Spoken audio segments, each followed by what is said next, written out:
बिस्मिल्लाहिर्रहमानिर्रहीम नहमदुहु व नुसल्ली व नुसल्लिमु अला रसूलिहिल करीम अम्मा बअद फ़अऊज़ु बिल्लाहि मिनश्शैतानिर्रजीम बिस्मिल्लाहिर्रहमानिर्रहीम सुब्हानल्लज़ी अस्रा बिअब्दिही लैलन मिनल मस्जिदिल हराम इलल मस्जिदिल अक़सल्लज़ी बारकना हौलहु लिनुरियहु मिन आयातिना इन्नहु हुवस समीउल बसीर सदक़ल्लाहु मौलानल अज़ीम। रब्बि इश्रह ली सदरी व यस्सिर ली अमरी वहलुल उक़दतम मिन लिसानी यफ़क़हू क़ौली। अल्लाहुम्मा सल्लि अला मुहम्मद व अला आलि मुहम्मद कमा सल्लैता अला इब्राहीम व अला आलि इब्राहीम इन्नका हमीदुम मजीद। अल्लाहुम्मा बारिक अला मुहम्मद व अला आलि मुहम्मद कमा बारकता अला इब्राहीम व अला आलि इब्राहीम इन्नका हमीदुम मजीद। 15वें सिपारे में सूरह बनी इसराइल और सूरतुल कहफ दो सूरतें हैं और दोनों की दोनों सूरतों में 12-12 रुकू हैं और तकरीबन आयात के एतबार से भी बराबर ही हैं। सूरह बनी इसराइल में 111 आयात और सूरतुल कहफ में 110 आयात हैं और भी बहुत सारी वजूह के एतबार से दोनों में बाहमी मुनासबत है। और सूरह बनी इसराइल इसका आगाज़ सुब्हानल्लज़ी अस्रा अल्लाह की तस्बीह से होता है और सूरतुल कहफ का आगाज़ अल्लाह की हम्द से होता है, अल्हम्दुलिल्लाहिल्लज़ी अंज़ला अला अब्दिहिल किताब। और फिर इन दोनों की दोनों सूरतों में रसूल अकरम सल्लल्लाहु ताला अलैहि वसल्लम के दो अज़ीमुश्शान मौजज़ों को बयान फरमाया, एक मौजज़ा मेराज और दूसरा मौजज़ा कुरान। मेराज का मौजज़ा सफ़र असरा यानी रसूल पाक सल्लल्लाहु ताला अलैहि वसल्लम का मस्जिद हराम से बैतुल्लाह से मस्जिद अक़सा तक सफ़र करना, इसको सफ़र असरा या इसरा कहा जाता है। इस सफ़र का भी तज़किरा है और उसी के बाद फिर यानी मस्जिद अक़सा से ऊपर तक और जन्नत और जहन्नम के मनाज़िर देखना और जहाँ तक अल्लाह ने चाहा वहाँ तक जाना, ये मेराज का सफ़र कहलाता है। तो उस सफ़र का तज़किरा है यहाँ पर। ये एक अज़ीमुश्शान मौजज़ा था और दूसरा मौजज़ा कुरान मजीद जो क़यामत तक एक ज़िंदा और हयात और जावेद किताब है कि जिसकी कोई नज़ीर और मिसाल नहीं ला सकता, तो वो भी एक अज़ीमुश्शान मौजज़ा है। तो इन दो मौजज़ों का गोया कि बयान है और दोनों के दोनों मौजज़ों को लफ्ज़ अब्द से अल्लाह पाक ने ज़िक्र फरमाया, सुब्हानल्लज़ी अस्रा बिअब्दिही। यहाँ पर भी रसूल पाक सल्लल्लाहु अलैहि वसल्लम की अब्दियत को ज़िक्र फरमाया और सूरतुल कहफ में जो कुरान मजीद का अज़ीमुश्शान मौजज़ा है वो भी लफ्ज़ अब्द से ज़िक्र फरमाया, अल्हम्दुलिल्लाहिल्लज़ी अंज़ला अला अब्दिहिल किताब। वहाँ भी अपने बंदे को अब्दियत को ज़िक्र फरमाया, यानी पाक है वो अल्लाह जिसने अपने बंदे को सैर कराई और पाक है वो अल्लाह जिसने अपने बंदे मोहम्मद सल्लल्लाहु अलैहि वसल्लम पर अज़ीमुश्शान कलाम उतारा।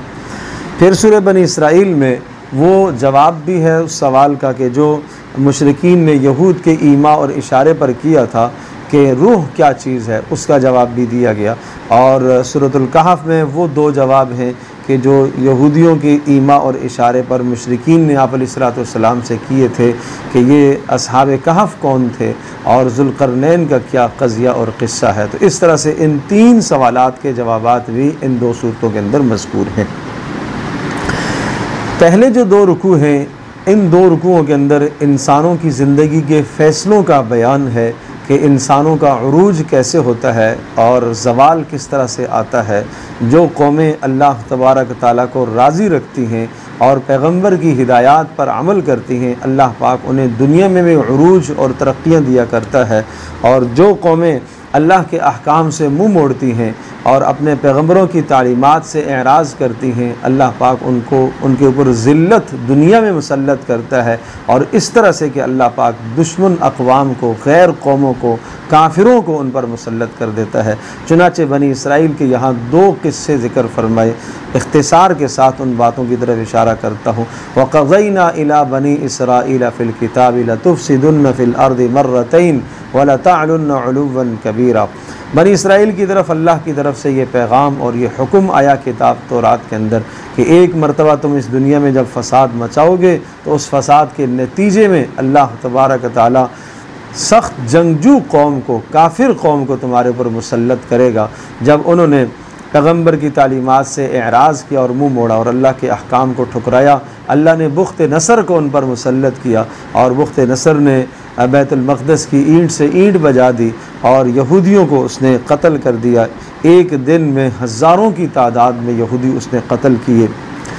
तो ये इस तरह से पहले फ़साद के नतीजे में बुख्त नसर का तसल्लुत हुआ।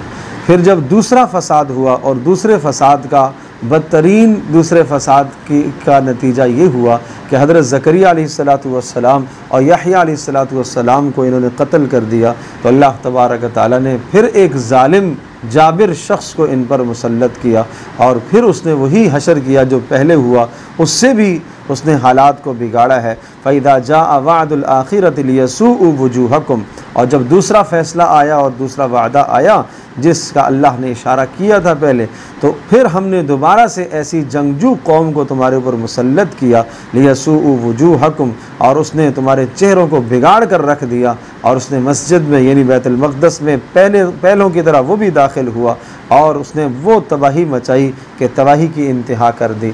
तो ये उम्मत मुस्लिमा को समझाया गया है कि अगर तुम हद से तजावज़ करोगे, अल्लाह के अहकाम से मुँह मोड़ोगे, पैगम्बर की तालीमात से अगर एराज़ करोगे, तो जिस तरह से अल्लाह पाक की तरफ से उन कौमों पर यानी बनी इसराइल पर जैसे अल्लाह ने दुश्मनों को मुसल्लत किया, उसी तरह से तुम्हारे ऊपर भी दुश्मनों का तसल्लुत हो सकता है। फिर फरमाया आसा रब्बुकुम अन यरहमकुम, तुम्हारा परवरदिगार तो मेहरबान है, अल्लाह पाक मेहरबानी चाहता है, लेकिन व इन उद्तुम उदना, लेकिन अगर तुम फिर सरकशी करोगे तो फिर हम दोबारा उसी हालत को लेकर आएंगे। ये क़यामत तक के इंसानों के लिए ज़ाब्ता है। गोया कि ये आयात हमारे लिए आईना है। इस वक्त हम बहैसियत उम्मत के, बहैसियत कौम के, इज्तिमाइयत के तौर पर हम देखें कि हमारे ऊपर आज ज़िल्लत क्यों मुसल्लत है, आज हम हर चीज़ के अंदर गैरों के महकूम क्यों हैं, आज हम हर चीज़ में गैरों के ग़ुलाम क्यों तसव्वुर किए जाते हैं। हमारे मामलात में, माशरत में, अक़ायद में, ज़िंदगी के बेशुमार शोबों के अंदर हम गैरों से आज तालीमात हासिल करते हैं और गैरों का हमारे ऊपर तसल्लुत है। क्यों? इसलिए कि अल्लाह पाक के हुक्मों से एराज़ और नबी अलैहिस्सलातु वस्सलाम की सुन्नत से मुँह मोड़ने का ये लाजमी नतीजा है जिसको अल्लाह ने कुरान में ज़िक्र फरमाया। और फिर फरमाया इन्न हाज़ल कुरान यहदी लिल्लती हिय अक़वम, कुरान मजीद तुम्हें सीधे रास्ते की तरफ रहनुमाई करेगा और ये अहले ईमान के लिए खुशखबरियाँ सुनाता है और इसी तरह से न मानने वालों के लिए डरावे भी सुनाता है। और फिर क़यामत के कुछ अहवाल ज़िक्र फरमाए, मैदान महशर में तुम जब आओगे तो तुम्हारा नाम अमल तुम्हारे पास होगा और हर शख्स अपना नाम अमल देख कर ये हिसाब कर सकेगा कि मेरा अंजाम आज क्या होने वाला है। कहा जाएगा इक़रा किताबक, आज नाम अमल को खुद पढ़ लो और ख़ुद फैसला कर लो। और फिर इरशाद फरमाया कि अल्लाह का उसूल और ज़ाब्ता है इज़ा अरदना अन नुहलिका क़रयतन अमरना मुतरफ़ीहा, कि जब भी हम किसी भी बस्ती पर हलाकत और तबाही का फ़ैसला ऐसा नहीं करते, हम पहले रसूल भेजते हैं। वमा कुन्ना मुअज़्ज़िबीना हत्ता नबअस रसूला, हम हिदायत के असबाब मुहैया करते हैं, लेकिन जब उन हिदायत के असबाब से और इसी तरह से किस्म किस्म की निशानियाँ आती हैं सबक हासिल करने के लिए, लेकिन उन निशानियों से जब इंसान सबक नहीं हासिल करता और हिदायत के असबाब से हिदायत नहीं हासिल करता, तो फिर अल्लाह की तरफ से ज़िल्लत के फ़ैसले होते हैं, फिर तबाही के फ़ैसले होते हैं। और फिर फरमाया जो शख्स इस दुनिया के अंदर दुनिया की ज़िंदगी हमसे चाहेगा, मांगेगा, हम चाहेंगे तो उसको दुनिया दे देंगे, लेकिन आखिरत में उसका कोई हिस्सा नहीं है। और जो शख्स इस दुनिया में आखिरत के लिए मेहनत करता है उसकी मेहनत की कदर की जाएगी और उसको पूरा पूरा अजर दिया जाएगा। वक़ज़ा रब्बुका अल्ला ताबुदू इल्ला इय्याह, तीसरे रुकू, तीसरे और चौथे, ये दो रुकुओं के अंदर बड़ी अहम बुनियादी बातें हैं। और ये सूरह मुबारका गोया कि हिजरत से कुछ वक्त पहले नाजिल हुई थी, इसके बाद मदीना मुनव्वरा में हिजरत हो गई थी। और चूँकि इस सूरह मुबारका के अंदर हिजरत का एक पैगाम सुनाया जा रहा है कि जब आप मक्का से हिजरत करके मदीना में जाएंगे तो वहाँ इस्लामी रियासत को आप कैसे कायम करेंगे और किन उसूलों और किन बुनियादों पर इस्लामी रियासत कायम होगी। चुनांचे यहाँ इस्लामी रियासत, इस्लामी माशरे और इस्लाह माशरा से मुताल्लिक़ वो अहम बातें ज़िक्र फरमाई। तकरीबन 15 उसूल यहाँ ज़िक्र फरमाए। अल्लाह ताबुदू इल्ला इय्याह, पहली बात है इस्लामी माशरे की बुनियाद, इस्लामी रियासत की बुनियाद तौहीद पर हुआ करती है। जो तौहीद बुनियाद है जिसके लिए मक्का से हिजरत करके मदीना में गए हैं, जिसके लिए सारी कुर्बानियाँ दी हैं, वो किसके लिए? तौहीद के लिए, अल्लाह को एक मानने के लिए और अल्लाह तबारक व तआला की बंदगी और इबादत उस तरह से करने के लिए जिस तरह से अल्लाह का हुक्म है और जिस तरह से नबी सल्लल्लाहु अलैहि वसल्लम की तालीमात हैं। तो ये पहली बुनियाद। नंबर 2 वबिल वालिदैन एहसाना, माँ बाप के साथ उसने सलूक। जिस माशरे में माँ बाप के साथ बदतमीज़ी हो, बदसलूकी हो और माँ बाप के किरदार को उछाला जाए, अगर औलादें उनको अजियत देती हैं, वो माशरा तरक्की नहीं कर सकता। उसमें ज़िल्लत और रुसवाई उन अफराद की भी मुक़द्दर बनकर रह जाती है। और जिस माशरे के अंदर ये बेअतदालियाँ हों, वो माशरा आगे नहीं बढ़ सकता। तरक्की की राहों में उसके लिए रुकावटें खड़ी हो जाती हैं। दुनियावी मामलात में माँ बाप की नाफरमानी माल की तंगी में मुब्तला कर देती है, किसी किस्म की तरक्की नहीं होती।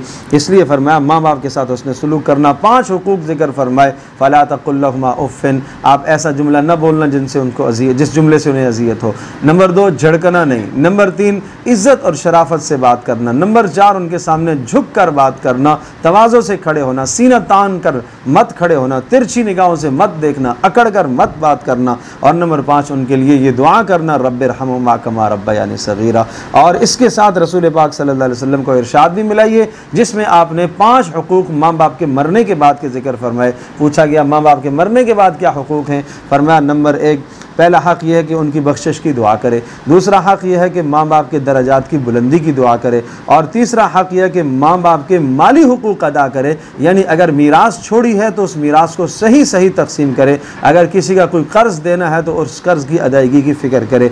और इसी तरह से फिर चौथा इरशाद फरमाया कि माँ बाप के क़राबतदारों के साथ अच्छा सलूक करे। और 5वां माँ बाप के ताल्लुक़दारों के साथ भी अच्छा सलूक करे। तीसरा उसूल माशरे का ये समझा, वआतिज़िल क़ुरबा हक़्क़हु वल मिस्कीन वब्न सबील, क़राबतदारों का भी ख्याल रखना है माशरे में। मिस्कीनों का, मुसाफिरों का माल के अंदर इस बात का ख्याल रखना है कि तुम्हारे माशरे में जो गरीब गुरबा हैं उनकी ज़रूरियात भी पूरी होनी चाहिए। तुम ऐसा ना हो कि दौलत के नशे में ऐसे मस्त हो जाओ। वला तुबज़्ज़िर तबज़ीरा, चौथी बात यह कि अपनी मंशा और अपनी ख्वाहिश के मुताबिक जहाँ चाहो माल को खर्च करो और अल्लाह की नाफरमानी करो, ये तुम्हारे लिए जायज़ नहीं है। तुम्हें उस माशरे के अंदर गरीब गुरबा का भी ख्याल रखना है। 5वां उसूल समझा, अगर तुम्हारे पास देने को कुछ नहीं है गरीबों के लिए तो किस तरह से उन्हें जवाब देना है। वइम्मा तुअरिज़न्ना अन्हुम इब्तिग़ाअ रहमतिन मिन रब्बिक, और अगर तुम्हें कोई उम्मीद है कि कल हमारे पास वसात हो जाएगी फिर हम दे देंगे, आज देने को नहीं है, फ़क़ुल लहुम क़ौलन मैसूरा, तो हाजतमंदों को बड़ी प्यार से और शफ़क़त से समझाओ। वला तजअल यदक मग़लूलतन, इअ्तिदाल सिखाया, खर्च में अपनी ज़ात पर भी खर्च करना है, किसी भी मौके पर खर्च करना है तो इअ्तिदाल से खर्च करो। ऐसा भी ना सारा तुम खर्च कर दो कल खुद तुम्हें शर्मिंदगी हो, और ऐसा भी ना हो कि तुम बुखल से काम लो, बल्कि इअ्तिदाल से खर्च करो। तुम्हारा परवरदिगार जिसके लिए चाहता है रोज़ी फैला देता है। वला तक़्तुलू औलादकुम खश्यत इमलाक, औलादों के फ़क्र व फाक़े के डर से औलादों को कत्ल मत करना। फ़क्र फ़ाक़े के डर से कि बच्चे बड़े हो जाएंगे तो खाएंगे कहाँ से, बच्चे बड़े हो जाएंगे तो ज़रूरियात इनकी कैसी पूरी होगी। फरमा इस मामले में औलादों को कत्ल मत करना, इस वजह से, इस डर से, खौफ फ़ाक़े के डर से औलादों को कत्ल न करना। वो असबाब मत इख्तियार करना कि जो औलादों के नशो नमा के लिए रुकावट बने। वो असबाब मत इख्तियार करना जो औलादों की पैदाइश में मुखिल हों और रुकावट पैदा करें। वो असबाब भी इख्तियार करने की इजाज़त नहीं है। इस नज़रिए से, इस सोच से कि औलाद होगी तो खाएंगे कहाँ से, ये तो अल्लाह पाक की ज़ात आली पर एतमाद और भरोसा गोया कि नहीं है, इसलिए ऐसी बेहुदा हरकत कर रहा है। वला तक़रबुज़्ज़िना, और पाकीज़ा माशरा, इस्लामी माशरा वो होता है कि जहाँ बेहयाई का इंसिदाद किया जाता है, बेहयाई को रोका जाता है। इसलिए फरमाया वला तक़रबुज़्ज़िना, ज़िना के करीब तक ना जाना। करीब तक ना जाने का माना यह है नज़रों पर पाबंदी लगाओ। इसी तरह से एक मर्द एक औरत के साथ एक जगह पर न जमा हो, मखलूत निज़ाम तालीम ना हो, कोई भी ऐसा मखलूत निज़ाम ना हो जहाँ पर औरत और मर्द दोनों एक जगह पर हों और किसी फिर बाद में जराइम का शिकार हो सकते हैं। इसी तरह से औरतों को पर्दे का हुक्म दिया गया। औरतों को बाहर निकलने के वक्त ये पाबंद किया गया कि वो बापर्दा होकर निकलें और वो अपने पाँव की आहट भी ऐसी न करें जिससे ज़ेवर की आवाज़ आए और जिससे किसी जालिम का और जिस शख्स के दिल के अंदर कोई रोग हो, कोई बीमारी हो, उसका दिल गुनाह की तरफ माइल हो। वला तक़्तुलुन नफ्स अल्लती हर्रमल्लाहु इल्ला बिल हक़, किसी नफ्स को नाहक मत कत्ल करना, इसलिए कि ये बड़े जुर्म की बात है। वला तक़रबू मालल यतीम, और यतीम के माल के करीब मत जाना, यानी उसके माल को अपने माल के अंदर जम करके मत खर्च करना। हाँ, अगर यतीम के माल को तिजारत में लगाना चाहते हो और उसको बढ़ाना चाहते हो तो उसकी इजाज़त है। वाउफ़ू बिल आहद, वादे की पासदारी करना, और वादे की पासदारी पूछी जाएगी। वाउफ़ुल कैल इज़ा किल्तुम, और इसी तरह से नाप तोल में कमी मत करना, बराबर बराबर करते रहना। वला तक़फ़ु मा लैसा लका बिही इल्म, और बिला तहक़ीक़ ख़बरों को आगे मत फैलाना। इससे माशरे के अंदर तबाही पैदा होती है, अफरा तफरी शुरू हो जाती है और इज़्तिराब की कैफियत हो जाती है, अमन माशरे का छिन जाता है। इसलिए बिला तहक़ीक़ ख़बरों को आगे मत लेके जाना। जिस चीज़ के मुताल्लिक़ तुम्हें कोई मालूमात नहीं है उस पर तुम मत अमल करना, तहक़ीक़ कर लिया करो। इसलिए तुमसे समा और बसर और फ़ुआद, कान और तुम्हारी आँखों और दिल के बारे में तुमसे पूछा जाएगा। और अकड़ मर कर मत चलना, अकड़ना मत ज़मीन के अंदर। वला तमशी फ़िल अर्ज़, ये तकब्बुर अल्लाह का पसंद नहीं है, ये तकब्बुर पसंद नहीं है। जब इंसान तकब्बुर करता है तो दूसरों को हकीर समझता है, इससे इस्लामी माशरा कैसे कायम होगा? माशरे के अंदर तो हर एक दूसरे का खैर खा होता है। जब दिल में तकब्बुर आएगा तो दूसरे के साथ क्या खैर खाई करेगा? ये उसूल ज़िक्र करने के बाद फरमाया ज़ालिका मिम्मा औहा इलैका रब्बुका मिनल हिक्मा, ये तुम्हारे परवरदिगार की तरफ से वही आई है, तुम्हारे परवरदिगार का हुक्म नामा है। इन तमाम के तमाम उसूलों और ज़वाबित और क़वानीन को बनाने वाला कौन है? तुम्हारा परवरदिगार है। मुक़न्निन, कानून बनाने वाला कौन है? अल्लाह की ज़ात है। तो ये गोया कि ये समझो कि एक पर्चे पर लिख दिए जाएं सारी बातें और आखिर में किसी की मोहर लग जाए, किसी का दस्तखत हो जाए। बिल्कुल इसी तरह से अल्लाह तबारक व तआला ने आखिर में यूँ फरमाया, ये तेरे परवरदिगार की तरफ से वही क्यों ही बातें हैं। वलक़द सर्रफ़ना फ़ी हाज़ल क़ुरआन लियज़्ज़क्करू, फिर कुरान मजीद की तारीफ़ ज़िक्र फरमाई। इसमें हमने किस्म किस्म की मिसालें ज़िक्र फरमाई हैं और किस्म किस्म की मिसालों से लोगों को हम समझाते हैं ताकि वो हिदायत की तरफ आ जाएं। और फिर इसी तरह से वो लोग जो बास बादल मौत, क़यामत के बाद उठने का इनकार करते हैं, उनको दलाइल के साथ समझाया गया। और ये सब समझाया वक़ुल इबादी यक़ूलु लती हिय अहसन, ये समझाया शैतान तुम्हारे दरमियान में इस्लामी माशरे के अंदर हसद और कीने और बुग़्ज़ ये डालता रहेगा। तुम्हें ये शैतान का दाव समझना है, तुम्हें ये शैतान के हथकंडों को समझना है। ये आदम अलैहिस्सलाम से लेकर अब तक और ये क़यामत तक तुम्हारा दुश्मन चला आता है, चला आ रहा है और चलता रहेगा। इसके बाद भी ये तुम्हारे साथ दुश्मनी करता रहेगा, तुम्हें समझना है।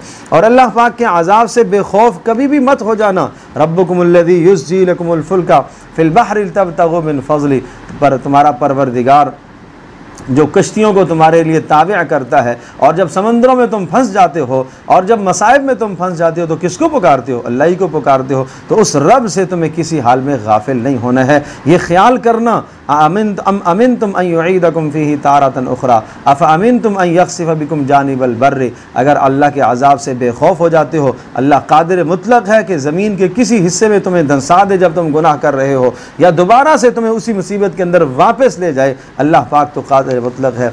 वलक़द कर्रमना बनी आदम, इस्लाम की इंसान की तकरीम को बयान फरमाया कि अल्लाह पाक ने इसको सबसे इज़्ज़त अता फरमाई है। तमाम मखलूक़ात पर अल्लाह ने इसको इज़्ज़त अता फरमाई। तो इसकी इज़्ज़त का तकाज़ा ये है कि इसको अपने रब की बंदगी करनी चाहिए और लोगों की बातों से, गैर मुस्लिम अक़वाम, यहूद व नसारा, शैतान के हथकंडे, उन तमाम की तमाम चीज़ों से इसको बचना चाहिए और सीधा होके अल्लाह तबारक तआला की बंदगी करनी चाहिए। अल्लाह से ताल्लुक़ कैसे होगा? अक़ीमिस्सलात लिदुलूकी शम्स, नमाज का ज़रिया है। व क़ुरआन अल फ़ज्र, और इसी तरह से रातों के अंदर उठकर लंबा लंबा कुरान पढ़ना, लंबी लंबी नमाज़ें पढ़ना, तहज्जुद का क़याम करना, इससे अल्लाह तबारक तआला तुम्हें उरूज अता फ़रमाए और तुम्हें बुलंदियाँ अता करेगा। और ये कुरान तुम्हारे लिए शिफा है और तुम्हारे दिलों के अंदर जो हसद और कीने और बुग़्ज़ और दुनिया की मोहब्बत और अल्लाह की मोहब्बत से जो दिल खाली है, तुम्हारे दिल बीमार हैं, इन बीमार दिलों का इलाज कुरान मजीद में है। अब वो जवाब भी आ गया, वयसअलूनका अनिर रूह,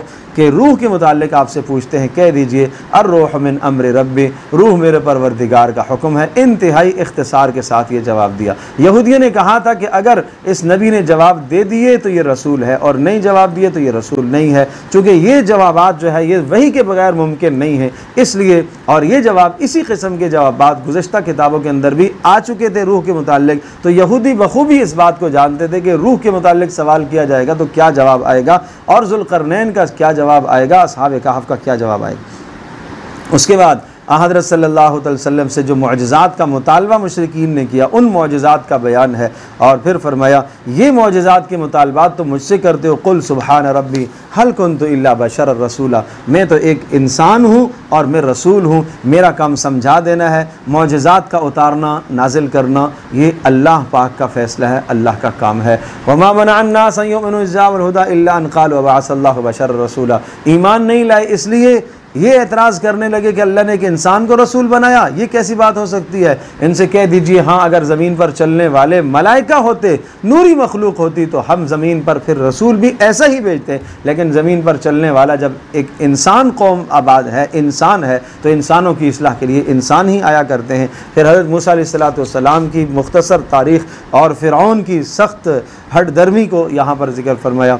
अल्हम्दुलिल्लाहिल्लज़ी अंज़ला अला अब्दिहिल किताब वलम यजअल लहू इवजा। उसके बाद सूरतुल कहफ है और सूरह बनी इसराइल के आखिरी अल्फाज जो हैं वो क्या हैं? कुल अल्हम्दुलिल्लाहिल्लज़ी, सारी तारीफ़ें उस अल्लाह के लिए कि जिसने कि यहाँ जो औलाद के सिलसिले से पाक, शरीक के सिलसिले से पाक, दोस्ती से पाक, कि वो किसी से कमज़ोर होकर दब कर किसी से दोस्ती कर ले, इन तमाम के तमाम मसाइल से वो पाक है। अल्लाह की हम्द बयान की और अगली सूरत का आगाज़ भी अल्लाह की हम्द से है। यही गोया कि दोनों सूरतों में बाहमी रब्त है।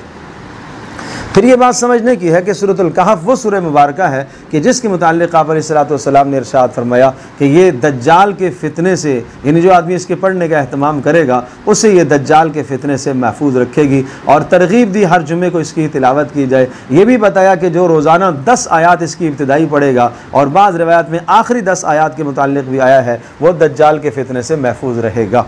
अब दज्जाल के फ़ितने के साथ इस सूरत का क्या ताल्लुक़ है, क्या मुनासबत है? इसको दज्जाल के फ़ितने से हिफाजत का जो ज़रिया बनाया गया, बताया गया, क्यों? ये बात समझने की है कि दज्जाली फ़ितना होगा क्या। ये आसानी से समझिए कि दज्जाली फ़ितना मादियत का नाम है। गोया कि इस सूरह मुबारका के अंदर ईमान और मादी अशिया की कशमकश को बयान किया गया है, टकराव को बयान किया गया कि ईमानियात और मादियात, इन दोनों की कशमकश हमेशा से चली आ रही और क़यामत तक ये कशमकश का सिलसिला रहेगा। तो इस मज़मून को समझाने के लिए 4 यहाँ पर किस्से और वाक़यात ज़िक्र फरमाए। एक असहाब कहफ का किस्सा है। अब असहाब कहफ का किस्सा क्या कि एक तरफ खौफ हो, एक तरफ डर हो और जान जाने का ख़दशा हो, और दूसरी तरफ ईमानियात है। अब ये मादियात हैं, खौफ एक मादी चीज़ है, और इसी तरह से उस खौफ की वजह से अब ऐसी सूरत हाल पैदा हो गई कि अगर ये ईमान लाते हैं तो जान जाती है, ईमान नहीं लाते और अल्लाह पर ईमान नहीं रखते तो आखिरत का बड़ा नुकसान है। तो इस मौके पर इन्होंने ईमानियात को तरजीह दी है, ईमानी ताकत को इन्होंने तरजीह दी और ज़ाहिरी असबाब को इन्होंने छोड़ दिया, ज़ाहिरी ताकत को इन्होंने छोड़ दिया और एक किनारा कशी इख्तियार करके गार में चले गए और वहाँ जाके अल्लाह की इबादत की। तो अल्लाह तबारक व तआला ने उनकी हिफाजत फरमाई। 309 साल अल्लाह पाक ने उनको वहाँ सुला दिया। तो इस किस्से से क्या समझाया जा रहा है कि किसी भी किस्म का अगर खौफ तुम्हारे सामने रुकावट आ जाता है, क़यामत के दिन ये उज़र नहीं चलेगा कि फ़लाँ का खौफ था, फ़लाँ बादशाह का खौफ था, फ़लाँ ताकत का खौफ था, इसलिए हम अल्लाह की बंदगी नहीं कर सके। अगर तुम्हारे लिए वहाँ अल्लाह की बंदगी करना मुमकिन नहीं है, अगर उस ताकत से टकराना तुम्हारे लिए मुमकिन नहीं है, तो तुम अपना ईमान बचाकर किसी किनारे में चले जाओ और अपने ईमान का तहफ़्फ़ुज़ करो। ईमान का तहफ़्फ़ुज़ तुम्हारे लिए ज़रूरी है। तो यहाँ जो है ईमानी ये खौफ एक ज़ाहिरी मादी चीज़ है, इसका टकराव ईमानियात के साथ हुआ, ईमानी ताकत के साथ हुआ। तो ईमानी ताकत को बहरहाल गलबा हुआ और उन्होंने अपने ईमान का तहफ़्फ़ुज़ किया। तो ये वाक़या इसलिए सुनाया। और बाकी फिर इस वाक़े में और बेशुमार इबर और बेशुमार इसमें नसीहत की बातें हैं। और दूसरा वाक़या वज़रिब लहुम मसला रजुलैनि जअलना लिअहदिहिमा जन्नतैनि मिन अअनाबिन। एक शख्स था जिसके 2 बाग थे और बहुत खूबसूरत और बेहतरीन बाग थे, और उन बागों के अंदर खजूरों के दरख्त भी और इसी तरह से अंगूरों के दरख्त भी और किस्म किस्म के फल दीगर भी उसमें मौजूद, और बाकी बीच में खेतियाँ भी और दरमियान में नहरें भी चल रही हैं। गोया कि एक मुतवस्सित घराने की जो ज़िंदगी होती है, जो उसे माल की ज़रूरियात होती हैं, वो सारी की सारी ज़रूरियात उस शख्स की पूरी थी। तो यहाँ टकराव हुआ ईमान का मादियत के साथ, माल के साथ, माल के साथ टकराव हुआ। और जब ईमान का टकराव माल के साथ हुआ, उस शख्स ने माली बातों को, मादे को तरजीह दी है, अल्लाह तबारक व तआला ने उस मादे के अंदर होते हुए उसे नाकाम कर दिया। ये समझाया जा रहा है। चुनांचे इसका एक साहिब था, दूसरा साथी, जो इसको समझाता रहता था कि ये तू जो कर रहा है ये गलत कर रहा है। लेकिन ये जालिम जो अपने माल के अंदर गुरूर और तकब्बुर में मुब्तला था, ये यूँ कहता था, ये क्या कहा करता था? ये कहता था कि जनाब अना अक्सर मिनका मालन व अज़्ज़ु नफ़रा, मेरा माल तुझसे ज़्यादा है, मेरी इज़्ज़त माशरे में तुमसे ज़्यादा है, मैं साहिब माल हूँ। आज भी एक मालदार ताकतवर शख्स का यही उसकी सोच है। तो ये एक ताजिर की एक दौलतमंद की इस वक्त की भी सोच है कि वो अपने आप को दूसरों से बेहतर समझ रहा होता है। वदखल जन्नतहु वहुव ज़ालिमुन लिनफ्सी, और दूसरा इसने जुर्म ये किया कि जब अपने उस बाग को देखने लगा और लहलाते हुए और सरसब्ज़ और शादाब बाग को देखकर कहने लगा मेरा ये ख्याल है कि ये कभी भी इस पर कोई फ़ना और कोई इस पर अदम तारी नहीं होगा, हमेशा हमेशा ये रहेगा। इसी तरह से आज भी जब इंसान को माली तरक्कियाँ मिलती हैं तो आदमी उनको अपना कमाल समझता है और उस माल के घुमंड में आकर दूसरों को हकीर जानता है, और इसी तरह से आदमी ये समझता है कि अब तो ये दौलत मेरे पास हमेशा हमेशा रहेगी और आखिरत की तैयारी का कोई अमल उसके पास नहीं होता। तीसरा उसका जुर्म ये था वमा अज़ुन्नु साअत क़ाइमा, कहने लगा क़यामत तो नहीं कायम होगी, और अगर हो भी गई तो दुनिया में मुझे जिस तरह से माल और मता मिला हुआ है और इज़्ज़त मिली हुई है, आखिरत में भी मेरे साथ यही होगा, आखिरत में भी मुझे बड़ी इज़्ज़त मिलेगी। आज भी इसी तरह से अमल न करके अल्लाह की ज़ात आली पर आदमी इत्मीनान और भरोसा कर ले, अमल कुछ न हो और उम्मीदें अल्लाह पर बांधता रहे, तो ये बड़ी गलती की बात है। जो गलती इस शख्स को लगी है, तो यहाँ इस किस्से में ये समझाया गया है कि ईमानी ताकत और मादी असबाब का टकराव आया, और यहाँ मादी असबाब क्या हैं? यहाँ मादी असबाब माल व मता और माल व सामान और दुनिया की चीज़ें हैं। और जो इसका साहिब था, इसका नेक आदमी, इसका जो दोस्त था, उसने कहा कि तुझे यूँ कहना चाहिए कि माशा अल्लाह ला कुव्वत इल्ला बिल्लाह, माल को देखकर, दुनिया की ताकत को देखकर, दुनिया की चीज़ों को देखकर तुम्हें ला हौला वला कुव्वत इल्ला बिल्लाह पढ़ना चाहिए, तुम्हें माशा अल्लाह का लफ्ज़ पढ़ना चाहिए, तुम्हें अल्लाह की हम्द व सना करनी चाहिए, तुम्हें अपने घुमंड में इस तरह से ये जुमले बोलना, ये जुमले बसा औक़ात घुमंड और तकब्बुर वाले जुमले इंसान की उस नेमत के ज़वाल का ज़रिया बन जाते हैं। गोया कि यही मुतकब्बिराना जुमले इसकी नेमत के ज़वाल का ज़रिया बने। और क़ारून का अल्लाह ने तज़किरा फ़रमाया, उसने भी कहा इन्नमा ऊतीतु अला इल्मिन इंदी, ये सब कुछ मेरी ज़ाती सलाहियत है। और एक मर्द मोमिन का काम ऐसे मौके पर उसका क्या अमल होता है? हज़रत सुलेमान अलैहिस्सलाम को भी अल्लाह ने इक़्तिदार अता फ़रमाया, माल अता फ़रमाया, हुकूमत दी, उन्होंने फरमाया इन्न हाज़ा लहुवल फ़ज़्लुल मुबीन, ये अल्लाह का फ़ज़ल है, हाज़ा मिन फ़ज़्लि रब्बी, ये मेरे परवरदिगार का फ़ज़ल है। एक मोमिन की ज़िंदगी ये होती है कि वो इन सब चीज़ों को अल्लाह का फ़ज़ल समझता है। और उसके बाद फिर एक दुनिया की ज़िंदगी की मिसाल और कुछ आमाल का पेश होना, क़यामत के दिन सारे आमाल जो तुम करोगे वो सब तुम्हारे सामने पेश हो जाएंगे और एक एक अमल भी तुम्हारे सामने आ जाएगा, कोई शय मख्फी नहीं होगी। और फिर हज़रत आदम अलैहिस्सलाम का और इब्लीस शैतान का तज़किरा यहाँ पर भी है, जिस तरह से पिछली सूरह बनी इसराइल में भी इख्तिसार के साथ था, यहाँ पर भी ये तज़किरा है। और ये समझाया कि ये अज़ली तुम्हारा दुश्मन है, तुम्हें मादी असबाब में झगड़ कर रखता है और मादी असबाब में झगड़ने के नतीजे में तुम ईमान से महरूम हो जाते हो। वइज़ क़ाला मूसा लिफ़ताहु ला अब्रहु। तीसरा क़िस्सा हज़रत मूसा अलैहिस्सलाम और हज़रत ख़िज़र अलैहिस्सलाम का एक बाहमी क़िस्सा है। दोनों के एक सफ़र का तज़किरा है कि दोनों ने एक सफ़र फरमाया और हज़रत ख़िज़र को अल्लाह तबारक व तआला ने कुछ ख़ास इल्म अता फ़रमाया हुआ था और ख़ास कुछ मालूमात और तकवीनी तौर पर उन्हें इल्म दिया हुआ था। तो हज़रत मूसा अलैहिस्सलाम ने दौरान सफ़र चंद सवालात पूछे। हालांकि हज़रत ख़िज़र ने कहा था मेरे साथ चलने की शर्त ये है, सीखने की शर्त यह है कि मुझसे कोई सवाल ना पूछना। चुनाचे जब दोनों सफ़र में चले, एक कश्ती में सवार हुए तो हज़रत ख़िज़र ने उस कश्ती के तख्तों को तोड़ दिया, कश्ती को ऐबदार बना दिया। हज़रत मूसा अलैहिस्सलाम से रहा न गया, वो बोल पड़े ये क्या किया आपने? क्या आपने ये काम इसलिए किया था कि इनको डुबो दें आप समंदर के अंदर? उन्होंने हमारे साथ एहसान किया है, हमें कश्ती में सवार किया और आप उनके साथ बुराई कर रहे हैं, ये क्या तरीक़ा है? तो हज़रत ख़िज़र ने कहा मैंने तुम्हें कहा नहीं था तुम मेरे साथ नहीं चल सकोगे, सब्र नहीं कर सकोगे? कहा अच्छा मैं माज़रत चाहता हूँ, उसमें एतराफ़ फरमाया। फिर आगे चलते चले गए और चंद बच्चे खेल रहे थे तो हज़रत ख़िज़र ने एक बच्चे को पकड़कर कत्ल कर दिया। तो मूसा अलैहिस्सलाम फ़ौरी बोल पड़े और वो पैगंबर थे, तशरीई पैगंबर थे, उन्हें बोलना ही चाहिए था और यही उनके शान के मुनासिब था, इसलिए कि पैगंबर किसी खिलाफ शरअ बात जो वो समझ रहा है उसको वो देख कर चुप नहीं हो सकता। तो कहा ये क्या किया आपने? तो फिर हज़रत ख़िज़र ने कहा कि मैंने कहा नहीं था कि आप सब्र नहीं करोगे। कहा अच्छा इसके बाद अगर मैंने बात की तो फिर आप मुझे जुदा कर देना। चुनांचे फिर आगे चले, एक बस्ती में पहुँचे तो वहाँ जब भूख की शिद्दत हुई तो खाना तलब किया बस्ती वालों से, उन्होंने खाना नहीं दिया, लेकिन एक दीवार थी जो वहाँ गिरने के करीब थी, तो हज़रत ख़िज़र ने उस दीवार को मरम्मत करके उसको दुरुस्त कर लिया। हज़रत मूसा कहने लगे इस पर उजरत ले लेनी चाहिए थी आपको कि इन्होंने हमें खाना भी नहीं खिलाया और आपने एहसान कर दिया। पीछे काम जो नज़र आए हैं वो काम ऐसे हैं कि कश्ती वालों ने एहसान किया, आपने उनकी कश्ती तोड़ दी, और बच्चे को बिला वजह आपने कत्ल कर दिया। और यहाँ ये चाहिए था कि आप इनसे कोई उजरत लेते, आपने उजरत नहीं ली, आपने उन पर एहसान कर दिया। तो खज़र ने कहा अब मेरे और तुम्हारे दरमियान में जुदाई हो गई। अब फिर वो तमाम के तमाम तीनों अहवाल से आगाह किया। जो पहले वाली बात थी, कश्ती को ऐबदार इसलिए किया था कि आगे कश्ती जिस तरफ जा रही थी वहाँ एक बादशाह है, सही सालिम कश्ती ले लेता है, मैंने चाहा कि इसको ऐबदार बना दूँ ताकि वो गसब से छीनने से कश्ती बच जाए उनकी। दूसरी जो बात थी, बच्चे को कत्ल किया का इसलिए कत्ल किया कि अल्लाह तबारक व तआला इस बच्चे का नेअमल बदल उनको अता फरमाएगा, और ये बच्चा अगर बड़ा होता तो बड़ा होने के बाद अपने माँ बाप को नाफरमान और काफिर बना देता। तो इसलिए अल्लाह की मंशा यही थी, इसलिए ऐसा हुआ।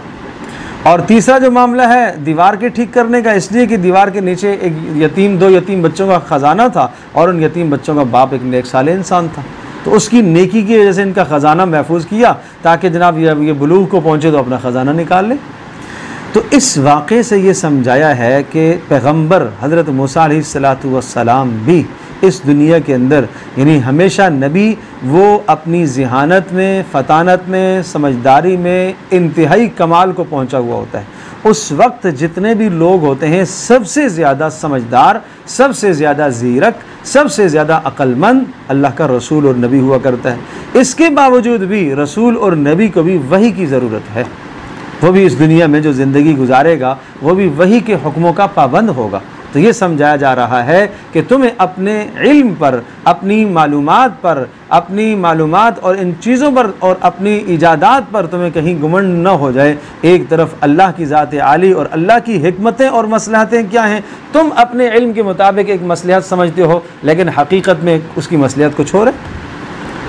तो ये समझाया गया इस वाक़े से कि तुम्हें अल्लाह की ज़ात आली पर भरोसा होना चाहिए, और ये भरोसा होना चाहिए कि अल्लाह पाक जिस चीज़ की हिकमत को समझता है हम उसकी हिकमत को नहीं जान सकते। देखने में ऐसा होता है कि एक चीज़ हमें नागवार गुजर रही होती है लेकिन अल्लाह की उसमें हिकमत होती है। देखने में एक चीज़ हमें अच्छी लग रही होती है लेकिन अल्लाह के यहाँ वो नापसंद अमर होता है। तो इसलिए इस मामले में तुम वही के मोहताज हो और तुम्हें वही की तालीमात पर अमल करना चाहिए। और चौथा और आखिरी किस्सा है वो ज़ुल्क़रनैन का किस्सा है। एक नेक साले इंसान थे और अल्लाह तबारक व तआला ने पूरी दुनिया का इक़्तिदार अता फ़रमाया, मशरिक़ का सफ़र फ़रमाया, मग़रिब का सफ़र फ़रमाया, मशरिक़ तक अल्लाह के दीन को, अल्लाह की तौहीद को फैलाया, मग़रिब तक फैलाया। फिर इसी तरह से एक शिमाल का सफ़र इख्तियार किया कि वहाँ पहुँचे तो एक कौम ने इनसे इल्तिमास की कि यहाँ याजूज माजूज एक खूनखार कौम है और वो फसाद मचाते हैं और बस्ती को आकर लूट लेते हैं और उन्होंने हमें तंग कर रखा है। हम आपके लिए कोई असबाब जमा करते हैं, माल व मता जमा करते हैं, हमारे और उनके दरमियान में एक दीवार डाल दीजिए। उन्होंने कहा काला मा मक्कनी फ़ीही रब्बी, अल्लाह ने जो मुझे दिया है वो काफ़ी है, तुम मेरे साथ अफरादी क़ुव्वत के एतबार से मेरे साथ तावन करो, माल की ज़रूरत नहीं है। पता चला कि मुल्क के अंदर अमन को कायम करना, अमन व अमान का क़याम और इसी तरह से फ़सादात का ख़ात्मा करना ये हुकूमत के वक्त की ज़िम्मेदारी होती है, जिस तरह से ज़ुल्क़रनैन ने इसको अंजाम दिया। और इस वाक़े से ये भी समझाया जा रहा है कि इतनी बड़ी ताकत के मालिक थे हज़रत ज़ुल्क़रनैन। अगर क़ुर्ब क़यामत में तुम ऐसी बड़ी बड़ी ताकतें देखो और तुम दज्जाल की ताकत भी देखो और उस दज्जाल की ताकत को देखकर कहीं ऐसा ना हो कि तुम ईमान को छोड़ बैठो, नहीं, उससे ज़्यादा बेहतरीन और ख़ूबसूरत और नेक ताकतें अल्लाह पाक ने पहले भी पैदा फरमाई हैं। तो इस वाक़े से ये समझाया जा रहा है। और क़ुर्ब क़यामत के अंदर जो है वो याजूज माजूज की जो दीवार है वो तोड़ दी जाएगी और कुरान कहता है वहुम मिन कुल्लि हदबिन यनसिलून, वो हर बुलंदी से नीचे की तरफ ऐसे बह रहे होते हैं जैसे बह रहे होंगे जिस तरह से एक पानी का रेला आता है। तो वो क़ुर्ब क़यामत में ये वाक़या भी पूरा हो जाएगा। अब ये बात है कि वो कहाँ है, वल्लाहु आलम बिस्सवाब, वो दीवार किस जगह पर है, दुनिया के किस हिस्से में मौजूद है। दुनिया में जितनी भी दीवारें दरियाफ़्त की गई हैं उन दीवारों के अंदर वो सिफ़ात नहीं पाई जाती जो जिस दीवार का यहाँ पर तज़किरा है कि वो लोहा हो और ऊपर से तांबा पिघलाकर डाला गया हो। और आखिर में फिर ईमानदारों को ये समझाया इन्नल्लज़ीना आमनू व अमिलुस्सालिहात, ईमान और अमल सालेह पर अल्लाह पाक तुम्हें जन्नत का वारिस बनाएगा। और कुफ़र और शिरक और मादी असबाब पर अगर तुमने भरोसा किया, कुल हल नुनब्बिउकुम बिल अख़सरीन अअमाला, सबसे बड़ा खसारे वाला इंसान बताऊं, अल्लज़ीना ज़ल्ला सायुहुम फ़िल हयातिद दुनिया व हुम यहसबूना अन्नहुम युहसिनूना सुन्ना, कि दुनिया में जिन्होंने असबाब पर भरोसा रखा है, जिन्होंने मादी अशिया पर भरोसा रखा और उनका ये ख्याल है कि हमारे पास बहुत कुछ ज़ख़ीरा आमाल का है, लेकिन आखिरत में जाएंगे तो कोई भी अमल उनको नहीं मिलेगा, इसलिए कि उनकी अक़ायद, उनकी नज़रियात नहीं दुरुस्त थे। ईमान बुनियाद है, अमल की कबूलियत के लिए ईमान शर्त है। अल्लाह तबारक व तआला हम सब के लिए समझना अमल करना आसान।